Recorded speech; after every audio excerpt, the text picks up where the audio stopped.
കാസിയയിലെ വിശുദ്ധ റീത്ത 1381 മാർഗരീത്ത ലോട്ടി എന്ന പേരിലാണ് ജനിച്ചത്. ചെറുപ്പത്തിൽ തന്നെ സന്യാസിനിയാകാൻ ആഗ്രഹിച്ച റീത്തയെ മാതാപിതാക്കൾ പൗലോ മാൻസിനി എന്നൊരു ക്രൂരനും കലഹപ്രിയനുമായ വ്യക്തിക്ക് വിവാഹം ചെയ്തു കൊടുത്തു. 18 വർഷത്തോളം റീത്ത ഭർത്താവിൻ്റെ ക്രൂരമായ പെരുമാറ്റം സഹിച്ചു. പക്ഷേ സ്നേഹത്തോടെയും ക്ഷമയോടെയും പ്രാർത്ഥനയോടെയും റീത്ത അദ്ദേഹത്തെ വളരെയധികം ആഴമായി സ്നേഹിച്ചു. റീത്തയുടെ വിശ്വാസം പൗലോയുടെ ഹൃദയത്തെ മാറ്റിമറിച്ചു. അദ്ദേഹം തൻ്റെ മുൻകാല ജീവിതം ഉപേക്ഷിച്ച് ദൈവത്തിലേക്കും നല്ല ജീവിതത്തിലേക്കും തിരിഞ്ഞു.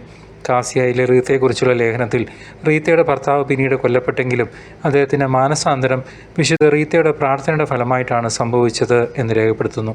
വിവാഹം സ്വർഗത്തിൽ മുദ്രയ്ക്കപ്പെട്ട കൂദാശയാണ്. നാം സ്വയം വിധേയമായി ഒരു വ്യക്തിത്വമായി മാറുമ്പോഴാണ് ദൈവവുമായിട്ടുള്ള ഉടമ്പടി ശക്തമാകുന്നത്. വിശുദ്ധ റീത്ത അത് പൂർണ്ണമായി വിശ്വസിക്കുകയും ചെയ്തു.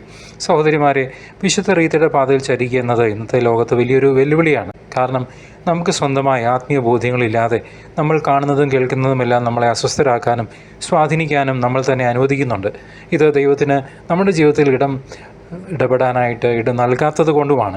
ദൈവത്തിന് വിധേയപ്പെടാതെ, ദൈവിക പദ്ധതികൾക്ക് വിധേയപ്പെടാതെ ഇപ്പോഴുള്ള പ്രശ്നങ്ങളെപ്പറ്റി തലപുണ്ണാക്കി സ്വയം ദൈവമായി ജീവിക്കുകയല്ലേ നമ്മളെല്ലാവരും സഹോദരന്മാരെ.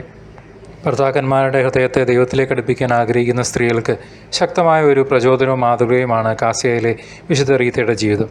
പ്രതികൂല സാഹചര്യങ്ങളെ സ്നേഹത്തോടും ക്ഷമയോടും നേരിടാനും അടിയുറച്ച വിശ്വാസത്തോടെ പ്രാർത്ഥിക്കാനും ക്രിസ്തീയ സ്നേഹം ജീവിതത്തിൽ പ്രകടമാക്കാനും വിശുദ്ധ റീത്ത നമ്മളെ പഠിപ്പിക്കുന്നു.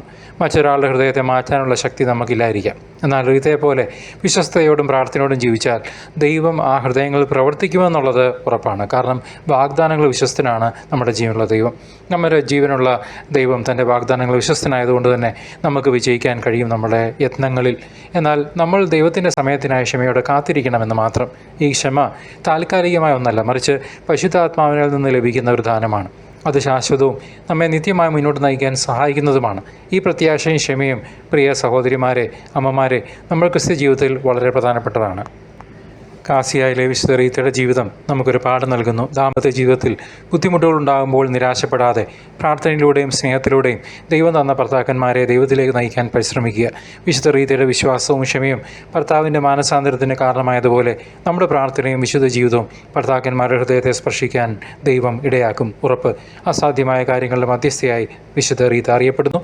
അസാധ്യമെന്ന് തോന്നുന്ന ജീവിത സാഹചര്യങ്ങളിലും ദൈവത്തിൽ വിശ്വസിച്ച് പ്രാർത്ഥിക്കാൻ വിശുദ്ധ റീത്തയുടെ ജീവിതം നമ്മളെ പ്രോത്സാഹിപ്പിക്കട്ടെ.